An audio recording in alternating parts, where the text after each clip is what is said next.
Bueno, esta imagen en directo nos llega desde un pueblo de Alemania, donde ya no vive nadie, pero que se ha convertido en el epicentro de un movimiento de protestas de activistas medioambientales. La mina de carbón, que está justo al lado, pretende ampliar sus yacimientos a cielo abierto y esto conlleva la destrucción del pueblo, que ya ha sido evacuado desde hace tiempo. El pueblo se llama Lützerath, se ha convertido en símbolo de desobediencia cívica en Alemania contra las explotaciones mineras de la región. Bueno, ahí lo que ven son los bomberos intentando desalojar a estas personas y desatar a algunas de las que se han amarrado. Como pueden ver, están unos postes, otra un coche destruido, para que no puedan ser desalojadas en este lugar.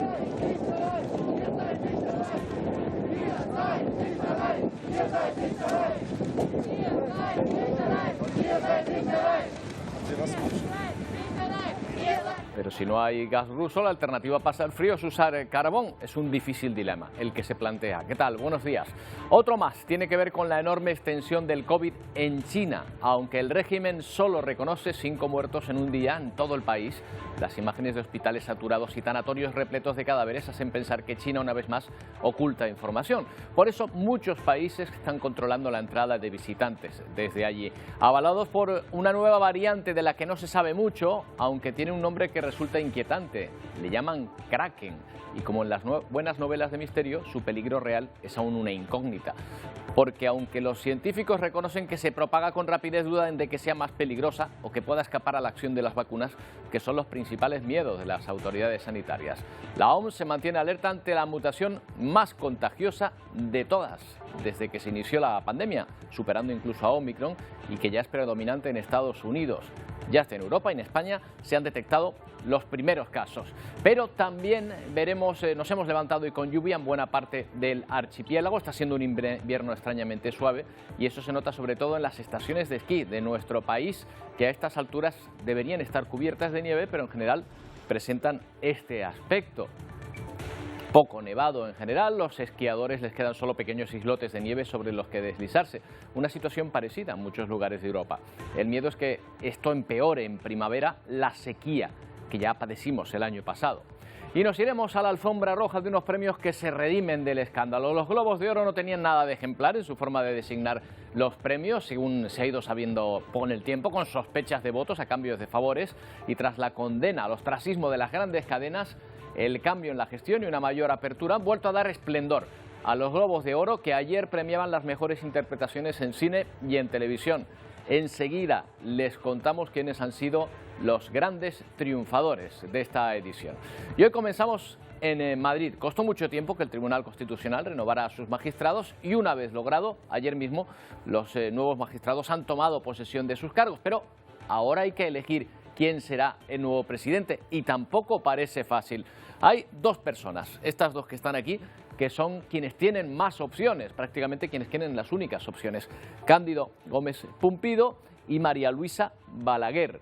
Entre ellos se tienen que poner de acuerdo, pero por el momento no lo hacen. Ninguno se niega a retirar su candidatura para lograr un nombramiento de consenso. Vamos hasta la capital de España. Silvia Mascareño, buenos días. Hoy conoceremos al nuevo presidente o presidenta, ¿no?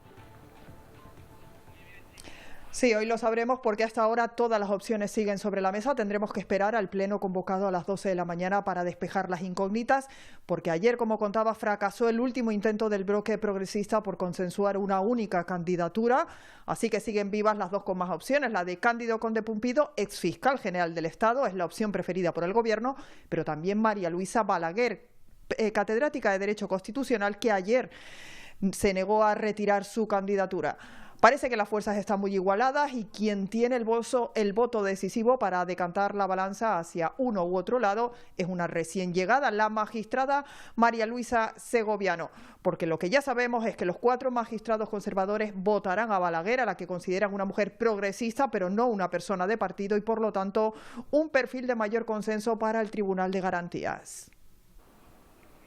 Los daños tras el ataque a las sedes de los 3 poderes en Brasil son enormes, desde obras de arte hasta el propio documento original de la Constitución del país. Ahora las manifestaciones son en sentido contrario. Exigen que todos aquellos que se manifestaron por primera vez entren en prisión. Más de 5.000 personas han sido detenidas y continúan desmantelándose campamentos. João Viero, desde Sao Paulo, nos cuenta la última hora. El Ministerio de Justicia recibió este lunes alrededor de 30.000 denuncias relacionadas con presuntos partícipes y financiadores de los ataques a la sede de los tres poderes en Brasilia. Las autoridades brasileñas abrieron un canal de comunicación especial para recibir estos informes y dicen que cualquier información es bienvenida. Según la información disponible, más de 5.000 personas participaron en el mayor ataque a la democracia brasileña de las últimas décadas. El interventor federal designado por el presidente Lula para asumir la seguridad pública del Distrito Federal dijo el domingo pasado hubo una operación de sabotaje estructurado. Según él, el responsable de las fachas para enfrentarlo es Anderson Torres, quien asumió como secretario de Seguridad días después del fin del gobierno del expresidente Jair Bolsonaro, en el cual se desempeñó como ministro. Mientras las autoridades investigan a los responsables de la toma a la sede de los tres poderes del Estado en Brasilia, policías de otras ciudades continúan desmantelando campamentos que albergan a bolsonaristas radicales en cuarteles generales del ejército desde hace meses. Desde Brasil, João Vieira, Alianza Informativa Latinoamericana. Una de las mayores pasiones de los brasileños, ya lo saben, es el fútbol. De ahí que la Confederación Brasileña de este deporte quiera desvincularse de los ataques. ¿Por qué? Porque los partidarios de Bolsonaro que se han manifestado en estos días, lo pueden ver, llevan ya tiempo utilizando la camiseta oficial de la selección para distinguirse. La han utilizado, por ejemplo, en ese asalto a las sedes democráticas del pasado fin de semana. Pues bien, la Federación rechaza que la camiseta se mezcle con la política y piden a estos radicales que dejen de usarla.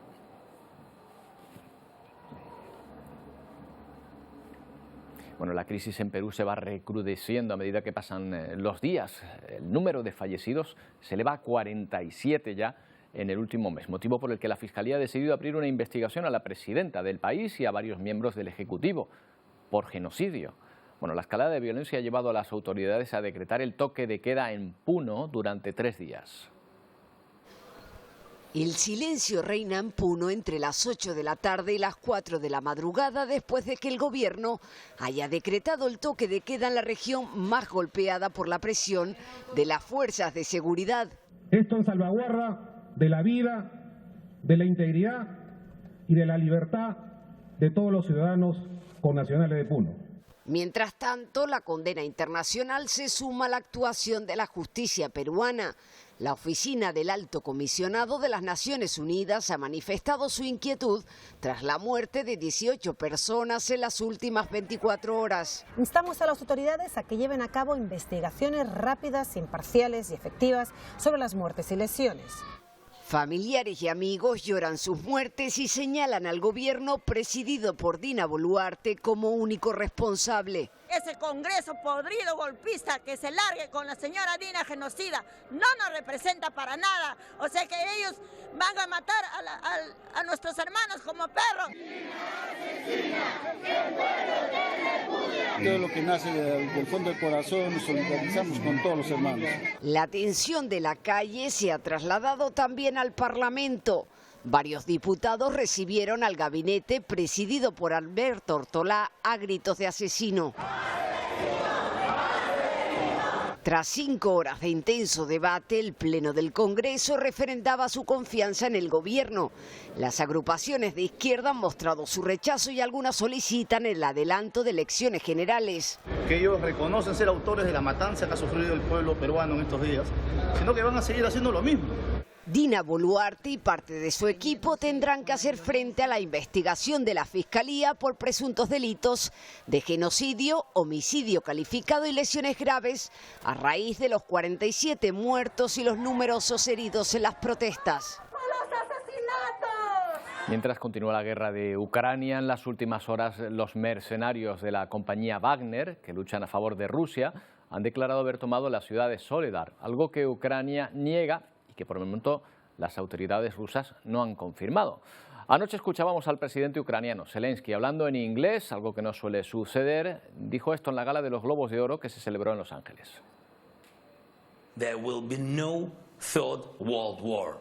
It is not a trilogy. Ukraine will stop que no habrá una tercera guerra mundial porque Ucrania vencerá, que esto es una trilogía, no es una trilogía, ha dicho, y que lo hará gracias a la ayuda del mundo libre. Mensaje de Zelensky mientras su país sigue siendo bombardeado y apenas horas después de recibir su país la visita de la ministra alemana de Asuntos Exteriores, que pudo recorrer Kharkov en el este del país y visitar algunos de los edificios céntricos que han rodeado de barricadas para evitar daños por los bombardeos.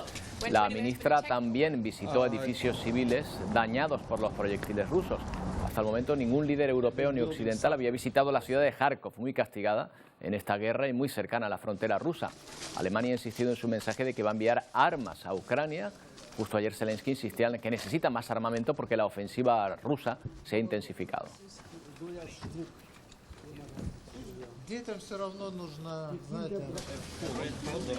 En Francia, un hombre ha herido esta mañana a varias personas con arma blanca en la estación del norte de París. El agresor las atacó con un cuchillo, provocándoles numerosas heridas. Finalmente, la policía disparó contra el atacante, que resultó herido de gravedad y tuvo que ser trasladado al hospital. Entre los heridos, cuyo estado se desconoce, hay un policía que se encontraba fuera de servicio. La brigada criminal de la Policía Judicial de París investiga lo ocurrido.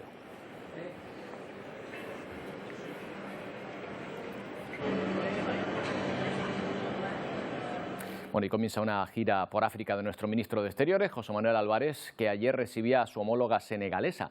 Ambos países han destacado la buena relación existente y han reafirmado su compromiso por promover una migración legal, regular y ordenada. Álvarez visitará desde hoy Níger, Nigeria y Guinea-Bissau para reforzar la cooperación en distintas materias como la seguridad o el desarrollo.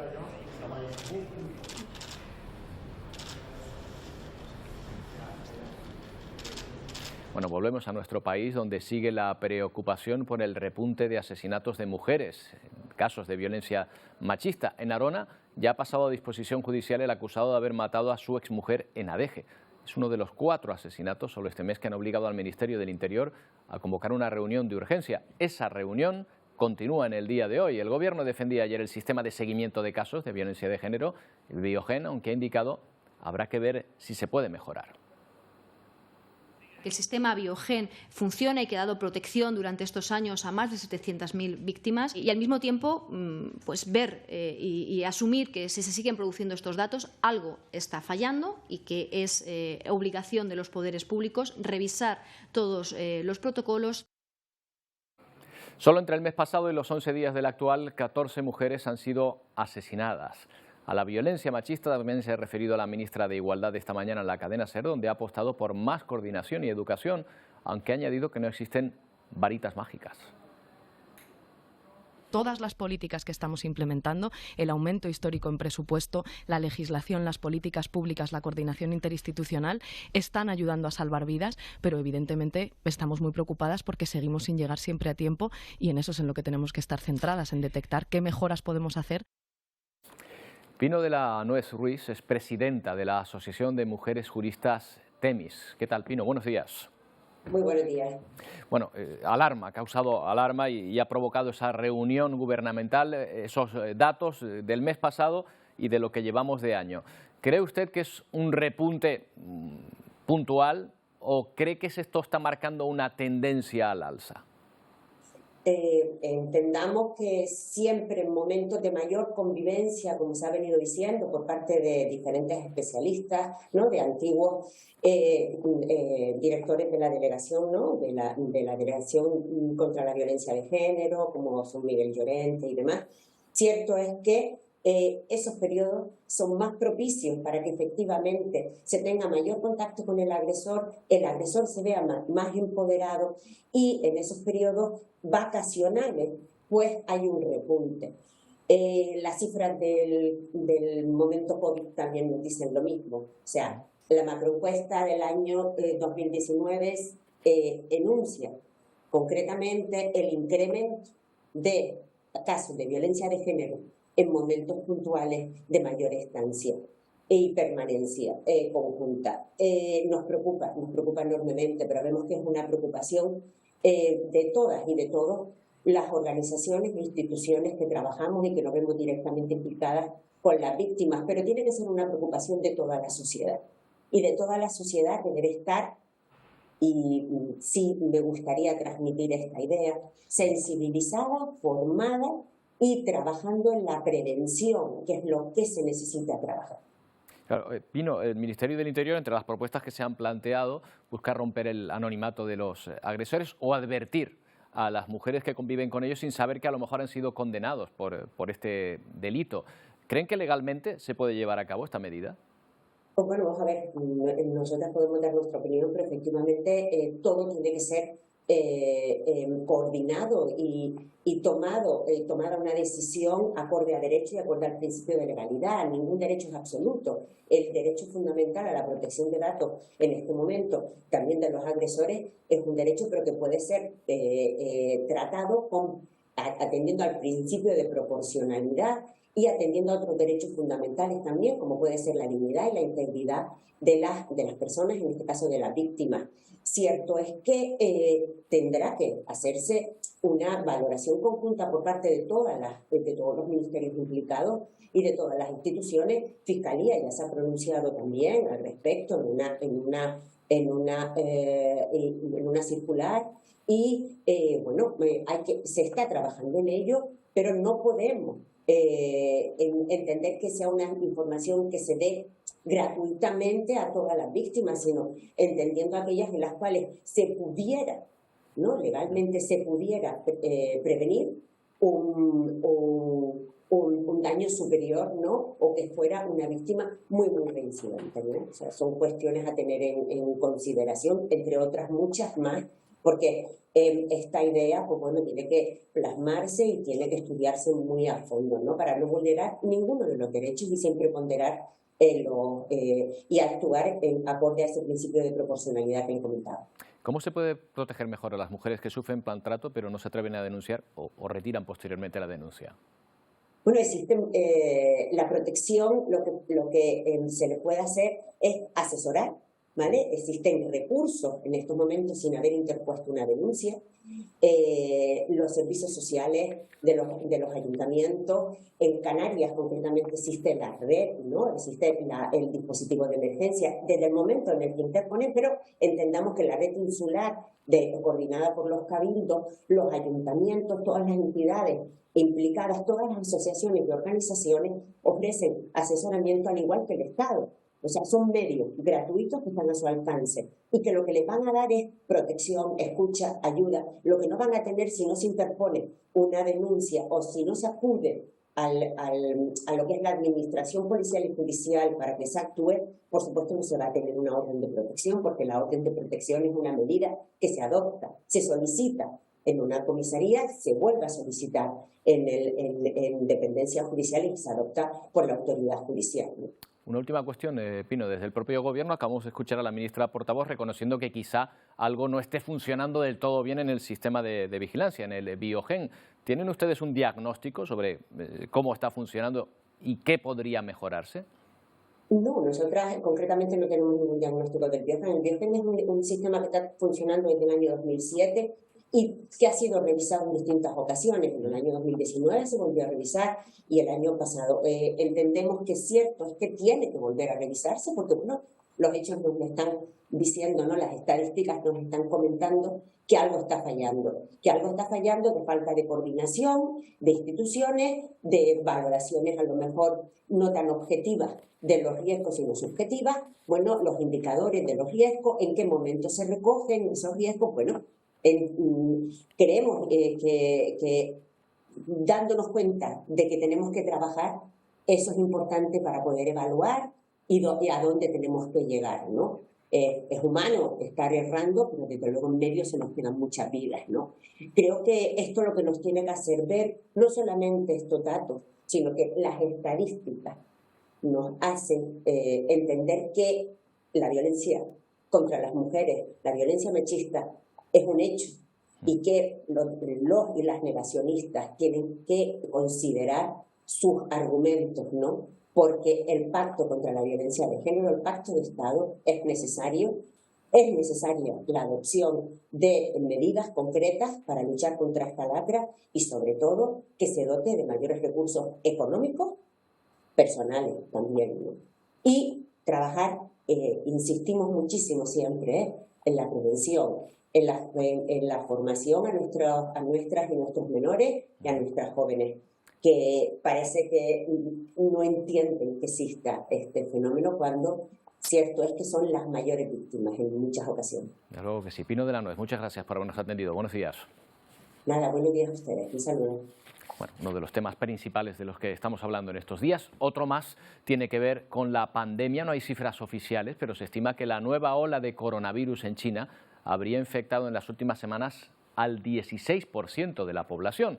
En este país las farmacéuticas y las funerarias trabajan 24 horas al día, los hospitales están saturados y la OMS insiste en que este aumento de los contagios no supone una amenaza para otros países, concretamente para Europa. Este martes llegaron al aeropuerto de Madrid los primeros vuelos procedentes de China tras la apertura de sus fronteras. Los viajeros tienen que realizar los controles puestos en marcha por el Gobierno de España, pero la imagen en la terminal de llegada es de normalidad y alegría por los reencuentros. Pues desde 3 años y medio, justo antes de la pandemia. En 2019 fue la última vez que vine y no he vuelto. Acaba de hacer el test de antígeno. De antígenos. Sí. La ministra de Sanidad, Carolina Darias, lanza un mensaje de tranquilidad, ya que las variantes que circulan en China son las mismas que hay en Europa. Estamos haciendo controles a los pasajeros procedentes de China y, por tanto, están funcionando. Lo que hay que seguir es implementando estos controles, que ya, por cierto, España lo ha hecho de manera anticipada. De la creciente lista de naciones que están adoptando restricciones fronterizas ante la preocupación por las infecciones, los vecinos asiáticos, Japón y Corea del Sur, son los países que están sufriendo represalias por parte de China, que ha suspendido la emisión de visas a corto plazo. Sus ministros de Relaciones Exteriores han protestado ante la que consideran una reacción lamentable. Mientras en China las farmacéuticas trabajan 24 horas los 7 días de la semana para satisfacer la demanda ante el aumento de contagios y los estudiantes de medicina están ofreciendo asistencia médica voluntaria en las zonas rurales. Algunas personas mayores no saben leer y no tienen teléfonos inteligentes, por lo que pueden tener algunos problemas cuando llegan a los hospitales y por eso me ofrezco como voluntario, explica uno de los estudiantes que está ayudando a los pacientes. Aunque los expertos internacionales en salud pronostican al menos 1 millón de muertes relacionadas con COVID el último año, China ha informado de poco más de 5.000 fallecidos desde que comenzó la pandemia. Sin embargo, las imágenes de las funerarias y crematorios revelan un aumento significativo de su actividad tras el cambio de política. No sería la primera vez que China oculta información sobre lo que está ocurriendo dentro de sus fronteras. Eso mantiene en alerta a la comunidad internacional, pero también una nueva variante que sería incluso más contagiosa que Omicron y que ya es dominante, por ejemplo, en Estados Unidos. La han apodado Kraken. ¿Qué peligro puede tener? ¿Es más peligrosa que la variante anterior? Vamos a preguntar a Amos García, médico epidemiólogo, miembro del Comité Permanente para Europa de la OMS. ¿Qué tal, Amos? Buenos días, ¿cómo estamos? Hola, Roberto, muy buenos días. Permítame que mis primeras palabras sean para desearte a ti, a tus compañeros y a todos los televidentes que tengan un magnífico año. Creo que todavía se puede felicitar. Creo que sí, todavía. Hasta febrero aproximadamente yo creo que todavía nos podemos felicitar, los que no nos hayamos visto antes. Igualmente, Amos. Bueno, Kraken, es una variante peligrosa, más peligrosa que las anteriores. Cuéntanos quién es Kraken. Sí, quizá lo más peligroso de Kraken sea el nombre, que es terrorífico, ¿no? Sí. Y da miedo. Da miedo. Y de esa perspectiva yo creo que habría que replantearse el cómo empezamos a denominar a estas nuevas variantes, porque, Roberto, nuevas variantes van a seguir apareciendo. Mientras siga circulando el virus, lógico que nunca va a desaparecer, van a seguir apareciendo nuevas variantes. Desde esa perspectiva lo que tenemos que colocar cada cosa en su sitio. La variante esta nueva, en principio, su comportamiento debería ser similar a lo que va a ocurrir con el resto de las variantes nuevas que vayan apareciendo, que cada vez van a ser menos virulentas, pero que según sus características pueden llegar a ser más contagiosas. Si son más contagiosas, es previsible que haya un aumento en el número de personas afectadas, y esto tiene como resultado negativo el hecho de que al haber un aumento de personas afectadas puede haber un aumento del número de casos graves. No es lo mismo trabajar con 100.000 casos que trabajar con 1.000 casos, evidentemente. Claro. Pero en líneas generales la variante esta, una subvariante de la Omicron, forma parte un poco del pool de nuevas variantes que deberían responder a estas características. Cada vez menos virulentas, y a lo mejor más contagiosa, ya veremos. Más contagiosa todavía que Omicron, ya se nos hace difícil, ¿eh? Se nos hace difícil, pero no es imposible, pensar, ¿no? lamentablemente. Lamentablemente no es imposible. La Omicron fue un estallido absolutamente brutal. Eso sí, no vino acompañado de efectos, digamos, dramáticos por parte de la variante. El número de casos hospitalizados no tenía nada que ver con lo que teníamos a principios de la pandemia. Previsiblemente con esta pueda pasar lo mismo. Ya veremos si es más contagiosa, pero también hay otro factor que creo que es importante poner en valor. En Europa, por lo tanto en nuestro país y en nuestra comunidad autónoma, tenemos una cobertura vacunal francamente potente, mejorable, porque todavía hay personas que no se han puesto la dosis de refuerzo y hay que hacerles ver que es necesario que se la pongan. Esto, junto a personas que ya han pasado la infección, nos genera una bolsa de protección razonable, porque todas las variantes que vayan apareciendo, todas no van a escapar de la protección de inmunidad celular que generan las vacunas. Oye, lo que está pasando en China también preocupa, o por lo menos mantiene en alerta, pero básicamente por la posibilidad de que, claro, tantos contagios que se puedan producir en una población tan grande, son 1.200, 1.400 millones de personas, puede también derivar en algún tipo de mutación, ¿no?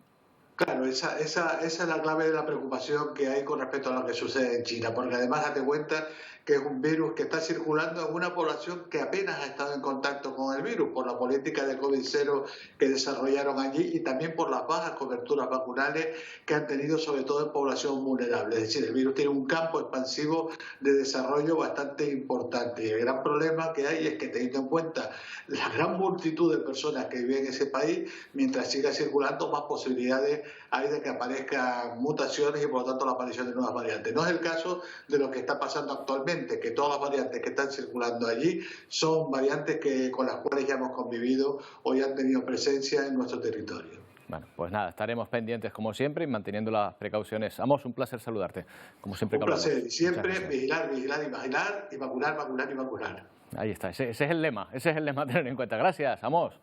Gracias, un abrazo. Hasta luego. Bueno, y nos vamos ahora hasta Irán, donde el ahorcamiento de manifestantes por parte del régimen y la exhibición de sus cuerpos suspendidos de grúas parece haber influido suficiente miedo como para mantener a raya a las manifestaciones después de meses de disturbios. Los últimos se produjeron el pasado fin de semana con la noticia de nuevas sentencias de muerte. Son imágenes filmadas durante la noche que muestran a decenas de personas reunidas frente a una prisión de Teherán para protestar por el confinamiento de otros 3 hombres sentenciados a muerte por el régimen iraní. Los activistas de los derechos humanos desafían así a las autoridades después de que ahorcaran el pasado sábado a 2 hombres, uno de ellos campeón de karate con varios títulos nacionales. Los analistas creen que estas medidas por parte de las autoridades no disuadirán a los manifestantes a largo plazo. International human rights law is binding on Iran. Otros analistas argumentan que esta violencia estatal empujará a la disidencia a la clandestinidad. Los iraníes continúan enfurecidos por la muerte de Mahsa Amini y por el estricto gobierno clerical de las últimas 4 décadas. Bueno, y mientras continúa esa protesta que se está produciendo ahora mismo en un pueblo de Alemania al que se han encadenado muchísimos manifestantes medioambientales. Ahí ven algunos de ellos desalojados por policía, por bomberos, en un pueblo ya desalojado desde hace bastante tiempo, por lo tanto que está abandonado, donde se va a ampliar una mina de carbón y contra eso es contra lo que protestan estos manifestantes que se niegan a que la producción de carbón, más contaminante que el gas y que otras fuentes de producción, pues aumente en este lugar, en esta parte del país. Enseguida se lo contamos con más detalle, no tardamos.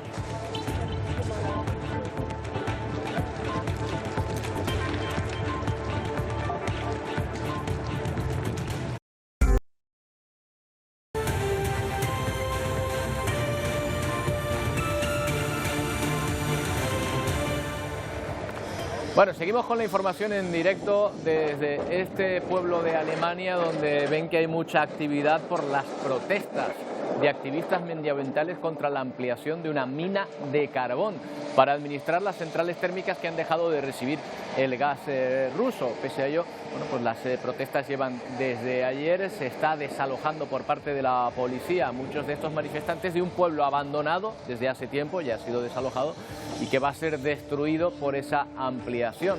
Y ya ven que tras el desalojo de la mayoría de estas instalaciones hay una grúa pues retirando justo en este momento buena parte de las barricadas que han puesto estos activistas medioambientales. El caso es que todavía algunos de estos ecologistas siguen acantonados en el pueblo para protestar contra esa ampliación.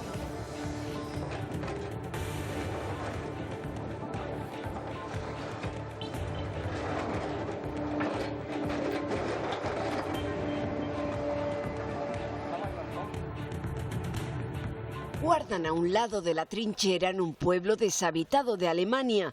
Son activistas climáticos. Desde hace semanas viven en casas de madera y chapa metálica colgadas en los árboles para evitar la ampliación de una mina de carbón.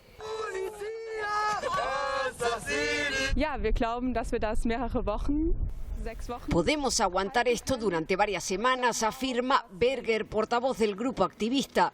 Tras varios días de espera, la tensión ha terminado por estallar. Porra en mano, la policía los ha desalojado por la fuerza. ¿Consideran esto un desalojo pacífico? Es ridículo lo que están haciendo. ¿Cómo no les da vergüenza?, grita este activista mientras las fuerzas de seguridad tratan de apartarlo de la carretera para que puedan pasar las máquinas.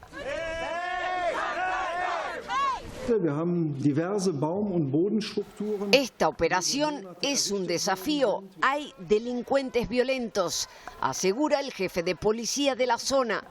Mientras al otro lado de la carretera, cerrada al tráfico, la mina se abre al borde de un precipicio. En sus dunas de arena dorada y negra, las excavadoras siguen trabajando. Para esta semana se prevé que un frente barra la península con alguna precipitación en los Pirineos, donde podría caer algo de nieve, aunque en cantidades mucho menores que como lo hacía en los inviernos pasados. De hecho, hay unas imágenes de satélite que muestran que está nevando muchísimo menos este año.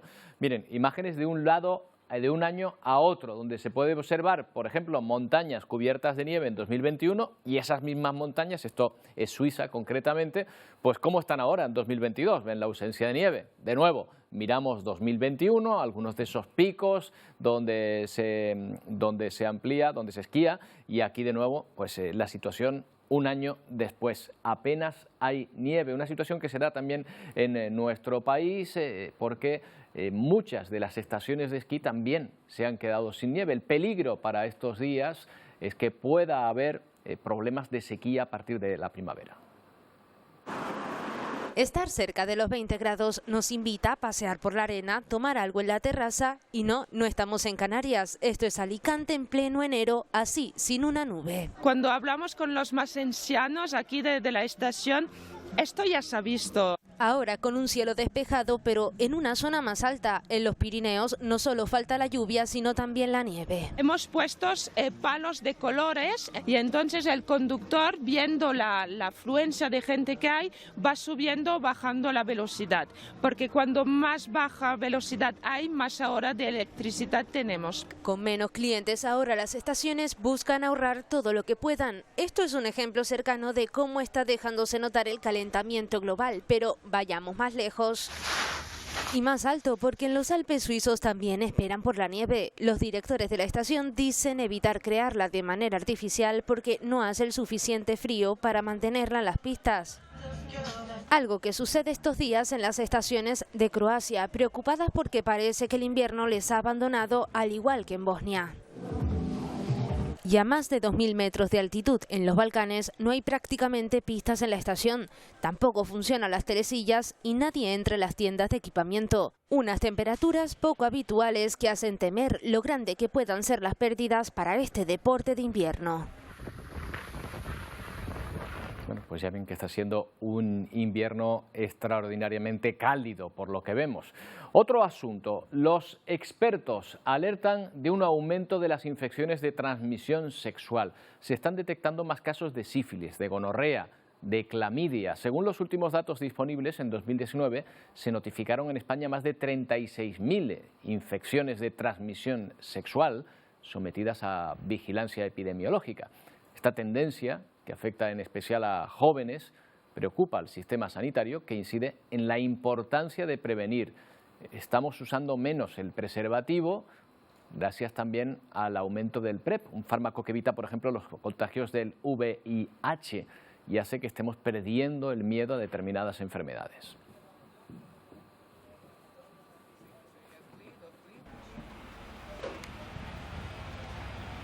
Vamos a pensar un poco en las causas, a plantearnos qué está ocurriendo.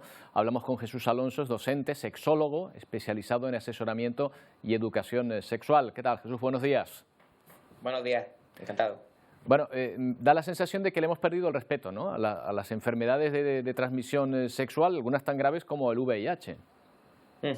Así es, y no solamente el respeto por parte de aquellas personas que a priori pueden ser las que desencadenen este número de casos que van aumentando en estos últimos años, sino también los que tenemos la responsabilidad, ¿no?, muchas veces de educar. Desde luego, yo como educador sexual me hago muchas veces muchas preguntas. ¿Algo estamos haciendo mal? ¿Algún tipo de estrategia metodológica no estamos llevando de forma correcta para hacer que estos números desciendan, desde luego? Como educador sexual, ¿cuál es la actitud que detectas ante el consejo de usar profilaxis, de usar, por ejemplo, preservativo, que es la barrera más importante frente a estas enfermedades? Pues sobre todo por parte de cualquier tipo de persona, cual sea su sexo o identidad, la falta de, ellos lo justifican como la falta de sensibilidad o de disfrute. Sin embargo, pues bueno, ya está demostrado que hay muchísimos tipos de profilácticos que ayudan, ¿no?, a tener un placer mayor. Y yo siempre utilizo además la misma pregunta: ante una balanza, ¿qué prefieres? ¿Sufrir una ITS y que a posteriori se convierta en una ETS, o tener un ratito de placer, como aquel que dice, y quedarte claudicado para toda tu vida, por ejemplo con un VIH? Claro, esta es la situación. Observamos también que, claro, que hay ahora fármacos que impiden el contagio, que actúan de barrera, como los PrEP, y se utiliza también como excusa para no emplear profilaxis, ¿no? Exactamente. Es un flaco favor lo que nos está haciendo para el aspecto que a mí me acontece, que es la educación, ¿no? Está muy bien que se haya avanzado y que se haya investigado y que se haya llegado a tan buenos resultados, ¿no?, como los que se han demostrado con respecto a lo que estamos hablando, pero desde luego lo que no podemos transmitir, sobre todo a las nuevas generaciones y a los más jóvenes, es que no pasa nada. Claro que pasa, y la ciencia no es exacta, la ciencia nunca nos va a dar algo estanco y 100% determinado. Hay que tener mucho cuidado y sobre todo no perderle nunca el respeto. Quizás es que las nuevas generaciones no han llegado a tener miedo a enfermedades como el SIDA. Quizá el problema está ahí, en que son enfermedades desconocidas, el SIDA y otras a lo mejor de transmisión sexual, la gonorrea, la clamidia. Sin embargo, fíjate, Roberto, hay los datos ahí están, y no me lo invento, no lo dice el Ministerio de Sanidad. Antes de la pandemia se consiguió reducir en un alto porcentaje las tasas de ITS, y sin embargo a posteriori ya no es tanto el miedo, sino que también se ha reducido bastante las pruebas, ¿no?, las medidas de prevención, los pronósticos previos.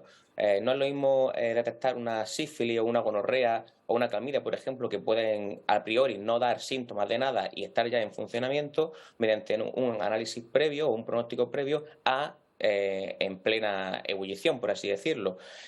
Por tanto, es una mezcla de ambas cosas, tanto por parte de aquellas personas que le han perdido el miedo o tienen otro tipo de educación sexual, vamos a llamarlo así, pero también la falta de recursos, la falta de pruebas previas o diagnósticos previos para paliar lo que una ETS es antes, ¿no?, que es una ITS. No es lo mismo tratar una infección que tratar una enfermedad. Bueno, Jesús, pues ahí está el problema y ya veremos si poco a poco se va avanzando en la concienciación, que parece que hay que volver a pensarlo. Aquí dejamos nosotros nuestro granito de arena. Muchas gracias, Jesús. Muchas gracias, Roberto. Bueno, y esta madrugada se hacía entrega de los Globos de Oro, una gala que regresa marcada tras la polémica del año pasado. Se acusaba a la organización de racista, de corrupta. Una nueva gerencia ha hecho que se rediman estos premios. Los más codiciados se los llevaron, por cierto, una comedia protagonizada por Colin Farrell y la película biográfica del veterano Spielberg. Este año regresó la alfombra roja a los Globos de Oro, la antesala de los Oscar. La mayoría de las celebridades optaron por saludar y sonreír a las cámaras, evitando enfrentarse a las entrevistas. Difícil escapar a las preguntas acerca de las acusaciones de falta de diversidad, racismo y corrupción que salpicó el año pasado a la organización, aunque algunos sí que dieron un paso adelante. La actriz Michelle Yeoh indicó que los Globos de Oro son internacionales y que abarca a todos y que eso es inclusión. Solo necesitaban aclararlo y seguir adelante. En la misma línea, el director Baz Luhrmann cree que se han hecho cambios reales y significativos.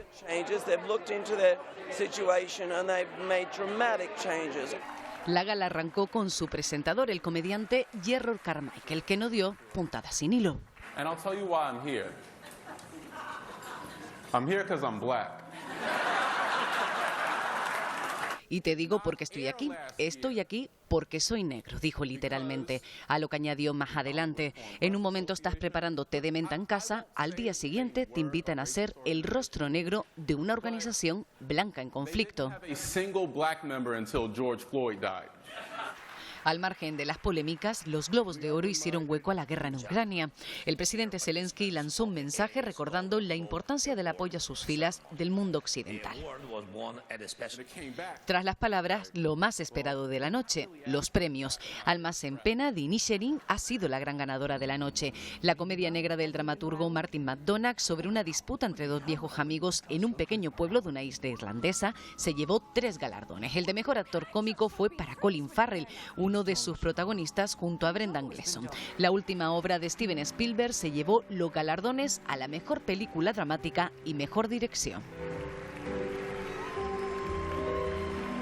Bueno, miren, aquí les mostramos cómo funciona también esa industria del cine desde la trastienda, ¿no? Este es el making of de la película Pinocho, dirigida por Guillermo del Toro, en la que vemos en la parte de arriba el trabajo titánico y paciente que han tenido que realizar para hacer cada uno de los fotogramas de esta película de animación que se ha rodado con personajes de plastilina. Arriba pueden ver cómo se iba haciendo, cómo se iba rodando, plano a plano, abajo el resultado.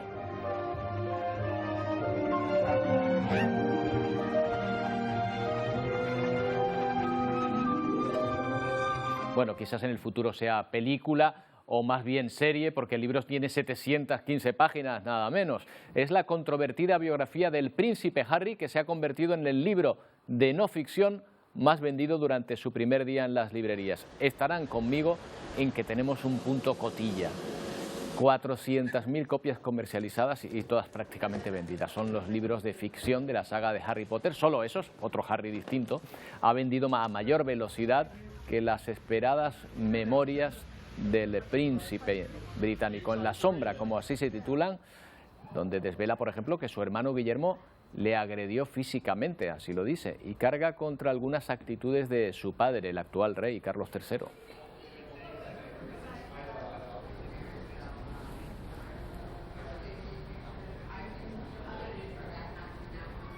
Bueno, 715 páginas de libro. Wendy, Pedro, yo voy por la mitad, no sé, ¿por dónde van ustedes? ¿Han podido dormir leyéndolo?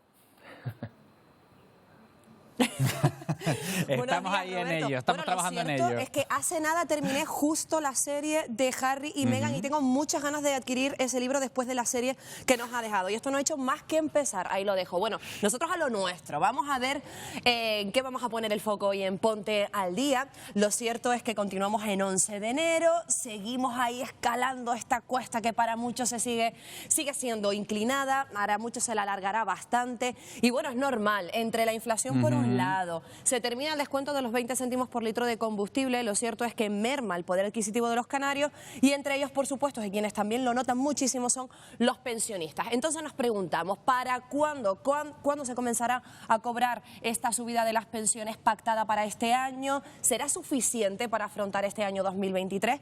Vamos a abordar todo este asunto de las pensiones, de la inflación y demás con ellos, con los protagonistas de estas historias, con los pensionistas y también con el economista José Miguel González. Esto por un lado, pero más cositas. Ojo, porque también vamos a hablar de una imagen cuando menos curiosa, la de decenas de gallinas que han invadido las instalaciones del campus de Guajará de la Universidad de La Laguna. Esas gallinas ya no solo están por el exterior, por los jardines, sino incluso por los pasillos y las aulas de la universidad. Lo cierto es que hay algunos que se han atrevido a bautizarlas como las gallinas empollonas. Nosotros vamos a resolver varias cuestiones, como por ejemplo cómo y por qué han llegado hasta allí y si eso también supone algún tipo de riesgo al compartir espacio, bueno, pues esas gallinas y esos estudiantes. Esto es tan solo un pequeño avance de todo lo que tenemos preparado hoy en Ponte al Día y comenzamos ya mismo a las 12. Hasta ahora. Hasta ahora, compañeros. Bueno, con cierto orgullo, les vamos a presentar a una canaria que se ha convertido en la arquitecta joven del año 2022 en Francia. Se llama Cristina Vega, es de Gran Canaria. Su talento para desarrollar proyectos en entornos rurales en la región de Borgoña ha sido reconocido de esta manera por la Asociación para la Investigación sobre Ciudades y Vivienda. En este sentido, dice que su cabeza no para de proyectar ideas para, por ejemplo, repensar el modelo turístico de las islas o rehabilitar fachadas, no con materiales como la madera, sino con plantas. Merci a tous.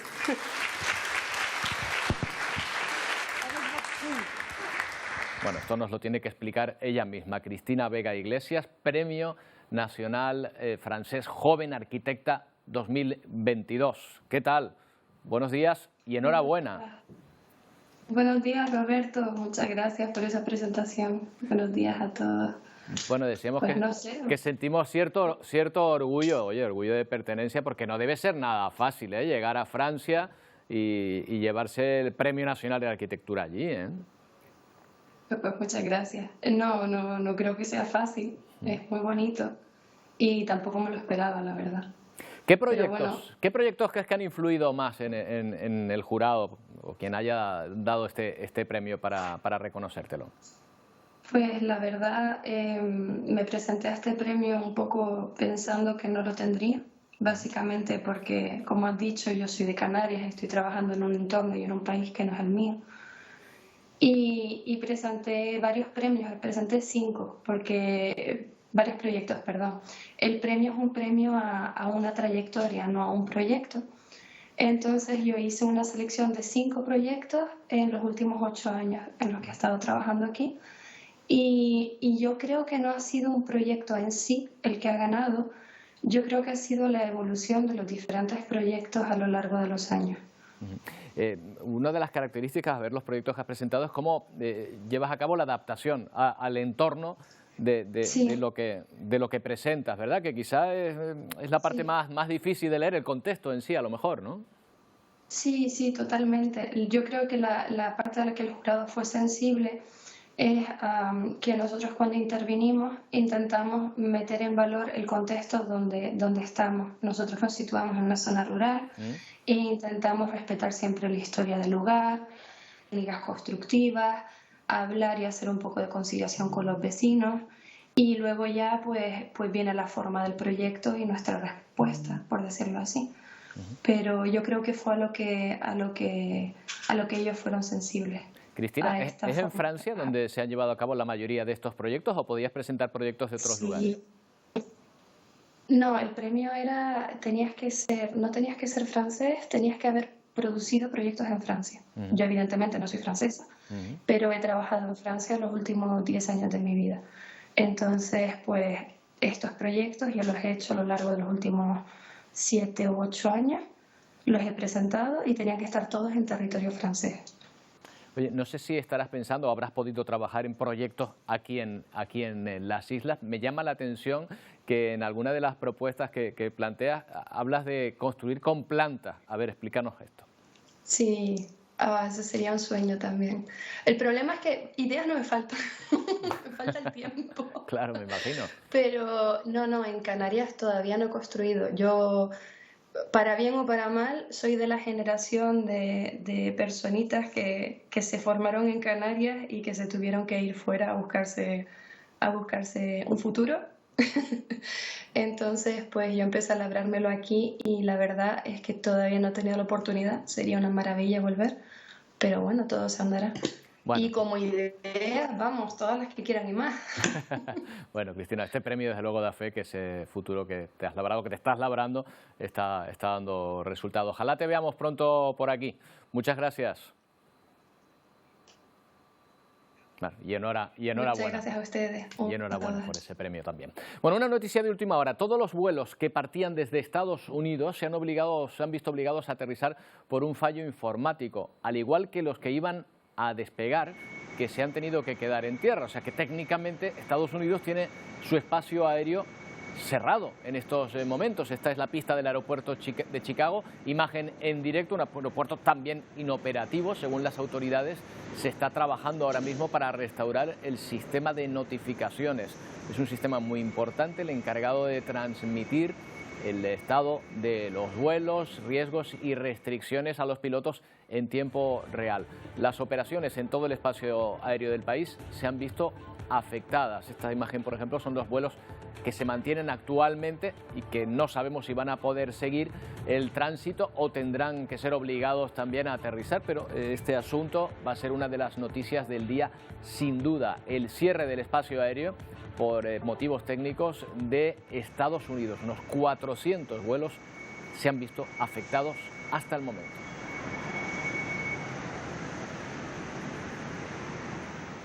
Bueno, ya hace frío en Japón, nos vamos a despedir desde allí. Hace poco aprendimos que es uno de los países donde más nieva del mundo.